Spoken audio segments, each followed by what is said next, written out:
है, किस तरह से कांग्रेस तैयार है? देखिए, कल का मेरा कार्यक्रम खेरवाड़ा और ऋषभदेव में कार्यालयों का उद्घाटन का है और कल ही सलूम्बर में बैठक करेंगे कार्यकर्ताओं की और उसके बाद में हम लोग 84 में भी बैठक करेंगे। कांग्रेस पूरी तरीके से तैयार है। कार्यकर्ताओं का जोश और जुनून आप देख रहे हो। 6 की 6 सीटों में भारतीय जनता पार्टी शून्य रहेगी।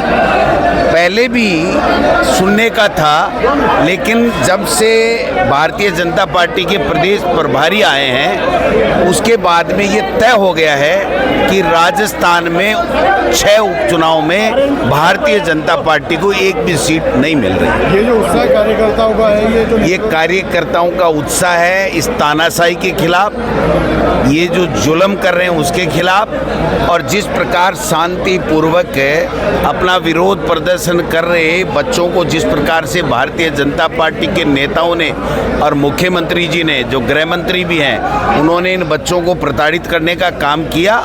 मैं समझता हूं कि इन्होंने इनको जगाने का काम किया है और ये जगे हुए शेर के बच्चे आप देखना उपचुनाव में इस भारतीय जनता पार्टी को शून्य के ऊपर समेटने का काम करेंगे। 84 और सलूम्बर में क्या बाप पार्टी से गठबंधन की संभावना है? देखिए, 6 जगह हम हमारा चुनाव लड़ेंगे। गठबंधन कभी भी किसी भी रूप में कहीं भी लोकसभा हो, विधानसभा हो या किसी भी स्तर पे होता हो तो आला कमान के स्तर के ऊपर होता है। हमारे पास इस तरह की आज की तारीख में कोई बात है नहीं। गठबंधन का फैसला अगर कोई होगा, अभी तक इसकी चर्चा नहीं है, तो वो पार्टी आला कमान करेगा। हम 6 जगह चुनाव लड़ने के लिए तैयार हैं और जीत के दिखाएंगे। शिक्षा मंत्री ने कहा कि अकबर महान अब नहीं पढ़ाया जाएगा। ये हमारे प्रदेश का दुर्भाग्य है कि एक इस प्रकार का प्रदेश का शिक्षा मंत्री है जो शिक्षा के बारे में कभी नहीं बोलता। बच्चों को कैसे संस्कारित शिक्षा दी जाए, कैसे क्वालिटी की एजुकेशन दी जाए, कैसे टीचर्स वहाँ लगा करके अच्छी पढ़ाई कराई जाए, उसके ऊपर बयान नहीं देंगे। आप बताइए, जिस विषय के ऊपर वो अनर्गल बयानबाजी कर रहे हैं, एनसीईआरटी का सिलेबस 2021-22 से लगा हुआ है और जब पूरे प्रदेश में एनसीईआरटी का सिलेबस हमने लगा दिया था, मैं जब शिक्षा मंत्री था, और वो एनसीईआरटी भारत सरकार के शिक्षा मंत्रालय के अधीन है, उसमें जो पाठ्यक्रम है वो ही तो पढ़ाया जाएगा।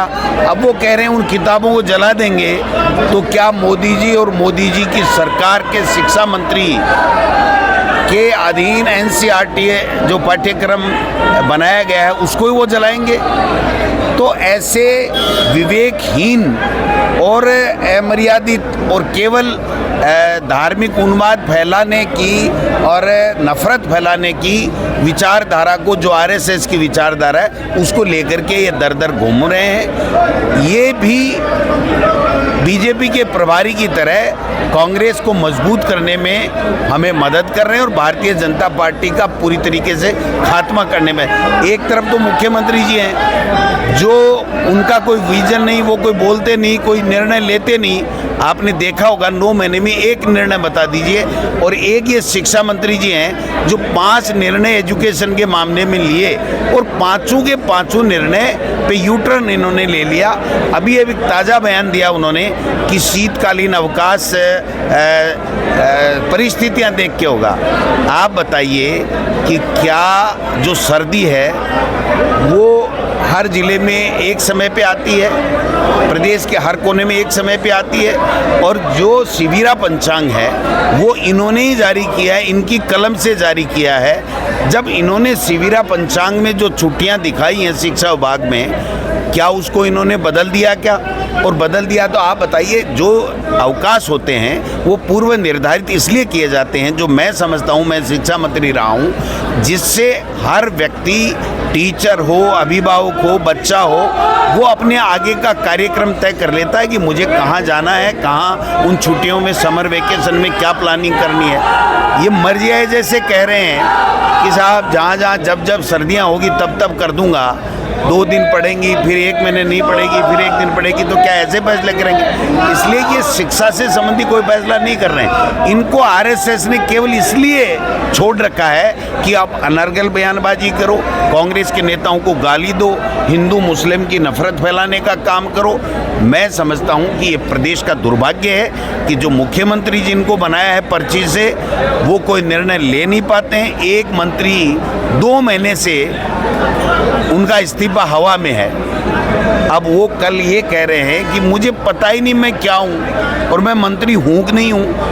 आज प्राकृतिक आपदा आई हुई है, बरसात है, अतिवृष्टि है, किसी की मदद करने की बात है, कृषि का समय है, किसानी का समय है, और कृषि मंत्री को पता नहीं मैं हूँ कि नहीं। मुख्यमंत्री प्रधानमंत्री जी से कल मिलकर के आए हैं। आज की तारीख में तो कम से कम इनको जवाब देना चाहिए। इसका मतलब ये हुआ कि प्रधानमंत्री, भारतीय जनता पार्टी, मुख्यमंत्री, ये सारे के सारे निर्णय करने में असक्षम है कि ये किरोड़ी लाल जी मंत्री हैं कि नहीं हैं, इस बात का निर्णय नहीं कर पा रहे हैं और किरोड़ी लाल जी काम नहीं कर रहे हैं। तो आप समझिए कि जो दशा बना दी है इन्होंने प्रदेश की, आज अपराध चरम के ऊपर है, अपराधों पे कोई अंकुश नहीं है। रोजाना आए दिन हमारी मासूम बेटियों के साथ में बलात्कार होता है, कानून व्यवस्था नाम की कोई चीज़ नहीं है। रोजाना ट्रेप किए जा रहे हैं, पकड़े जा रहे हैं लोग बाग, एसीडी पकड़ रही है। तो कहाँ से इन्होंने भ्रष्टाचार खत्म कर दिया, कहाँ से इन्होंने कानून व्यवस्था? नहीं सहेगा राजस्थान जो ये कहते थे, वो जो जुमला था, और जैसे इन्होंने सत्ता तो हथिया ली, लेकिन अब इनके ऊपर हो गया कि इनको नहीं सहेगा राजस्थान, और आने वाले समय में इनको 6 उपचुनाव में इसका सबक जनता सिखाए। प्रदेश कांग्रेस ने देवराज हत्याकांड पे कमेटी